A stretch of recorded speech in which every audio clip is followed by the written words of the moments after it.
रूस यूक्रेन में युद्ध विराम को लेकर कोई फैसला नहीं हो पाया है, मगर अमेरिकी राष्ट्रपति डोनाल्ड ट्रंप लगातार कोशिश कर रहे हैं। ये ट्रंप का डबल गेम है। एक तरफ वो युद्ध विराम का दिखावा कर रहे हैं, दूसरी तरफ यूक्रेन के खनिज भंडार पर कब्जा करने की तैयारी में है। इसके लिए ज़ेलेंस्की पर लगातार दबाव बनाया जा रहा है। अगर यूक्रेन खनिज भंडार का अधिकार अमेरिका को देने के लिए तैयार हो जाता है तो यूरोप में एक बार फिर समीकरण पलट सकता है।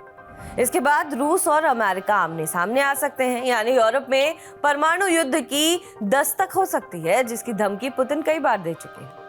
जिस जोर शोर से ट्रंप ने युद्ध विराम का मुद्दा उठाया था, वो अब धीमा पड़ता जा रहा है। हालांकि पुतिन पहले दिन से युद्ध विराम से इनकार करते आए हैं, इसलिए रूस ने हमले कम नहीं किए हैं, बल्कि साउथ ईस्ट यूक्रेन में लगातार कब्जा करते हुए रूसी सैनिक आगे बढ़ रहे हैं। टारगेट पर कीव आ चुका है। ट्रंप की कोशिश के बाद भी युद्ध विराम होता नहीं दिख रहा है, जबकि रूस ने हमले बढ़ाकर अपने मंसूबों को जाहिर कर दिया है।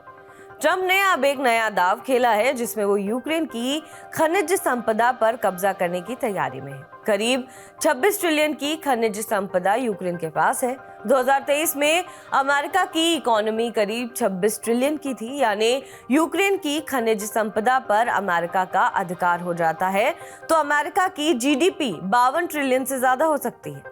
इसलिए डोनाल्ड ट्रंप की नजर यूक्रेन के खजाने पर है। वो एक बिजनेसमैन रहे हैं, इसलिए नफा नुकसान के हिसाब से हर मुद्दे को देखते हैं। यही वजह है कि युद्ध विराम का दिखावा करके रूस के हमले रोकने की कोशिश है, जबकि इस आड़ में ट्रंप ज़ेलेंस्की से सौदेबाजी करना चाहते हैं। ट्रंप ने ज़ेलेंस्की से $500 बिलियन लौटाने के लिए कहा है। ये डिमांड ऐसे वक्त में की गई है जब यूक्रेन को युद्ध लड़ने के लिए सैन्य मदद की जरूरत है। ये ट्रंप की प्लानिंग का हिस्सा है, जिसमें वो ज़ेलेंस्की पर दबाव बनाकर यूक्रेन की खनिज संपदा पर कब्जा जमाना चाहते हैं। जाहिर है कि अब ज़ेलेंस्की के पास कोई रास्ता नहीं है। अगर वो ट्रंप की बात मान लेते हैं तो क्या समीकरण बनेगा, वो समझते हैं। ज़ेलेंस्की को $500 बिलियन नहीं लौटाने पड़ेंगे। यूक्रेन में मौजूद 26 ट्रिलियन की खनिज संपदा पर अमेरिका का अधिकार हो जाएगा। अमेरिका यूक्रेन को युद्ध लड़ने के लिए अतिरिक्त सैन्य मदद दे सकता है। यूक्रेन को बचाने के लिए अमेरिका भी युद्ध में उतर सकता है, यानी यूरोप में युद्ध रूस वर्सेस अमेरिका हो सकता है। जिन इलाकों में अधिकतर खनिज भंडार है, उन इलाकों पर रूस का कब्जा है, खासतौर से दक्षिणी पूर्वी यूक्रेन, जिसमें भी डोनबास इलाका, लुहांस्क और डोनेस्क में करीब 60% खनिज भंडार है। इसके अलावा बाकी का 40% भंडार मध्य और पश्चिमी यूक्रेन में है। इसलिए ट्रंप लैंड लीज प्रोग्राम शुरू कर सकते हैं, जिसमें उन तमाम इलाकों पर अमेरिका अपना कब्जा दिखाए जहां खनिज खदान है। ऐसा होने पर अमेरिका के सामने सबसे बड़ा चैलेंज रूसी सैनिकों को वहां से खदेड़ना होगा, जो कब्जा करके बैठे हैं।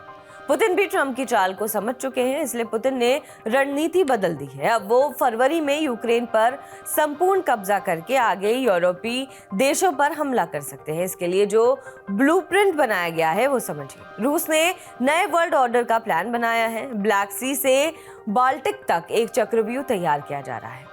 यूरोपीय देशों पर हाइब्रिड हमले करने की तैयारी की जा रही है। यूरोप में मौजूद एनर्जी सेक्टर पर हमले शुरू कर दिए गए हैं, जबकि बाल्टिक देशों का कनेक्शन यूरोप से काटने की तैयारी है। इसके लिए रूस सबसे पहले सुवाल्की गैप पर कब्जा कर सकता है। पोलैंड और लिथुआनिया के बीच सुवाल्की कॉरिडोर करीब 60 मील यानी 96 किलोमीटर लंबा है, जो पोलैंड और लिथुआनिया बॉर्डर पर पड़ता है। इसी से दोनों की सरहद अलग होती है, जबकि बेलारूस से कैलिनिनग्राद को भी अलग करता है। अब अगर इस पर रूस का कब्जा हो जाएगा तो बाल्टिक पूर्वी यूरोप से पूरी तरह कट जाएगा। साथ ही कैलिनिनग्राद तक बेलारूस होते हुए रूस का सीधा रास्ता बन जाएगा। बाल्टिक में रूस ने वॉरशिप लगाकर बाल्टिक देशों को घेर लिया है। दूसरी तरफ भूमध्य सागर से उसका वॉरशिप इंग्लिश चैनल पार करते हुए बाल्टिक सागर पहुंचने वाला है, यानी रूस बाल्टिक में कुछ बड़ा करने की तैयारी में है। पुतिन की तैयारी है कि यूक्रेन की खनिज संपदा को लेकर ट्रंप और ज़ेलेंस्की के बीच किसी भी डील से पहले न सिर्फ यूक्रेन पर कब्जा कर लिया जाए, बल्कि बाल्टिक देशों को युद्ध का नया एपिसेंटर बना दिया जाए, जिससे नेटो का पूरा फोकस यूक्रेन से हटकर बाल्टिक पर शिफ्ट हो जाए। बहरहाल इस खबर पर आपका क्या कुछ कहना है, हमें कमेंट करके जरूर बताएं। बाकी देश और विदेश की तमाम बड़ी खबरों के लिए आप देखते रहें TV9 डिजिटल।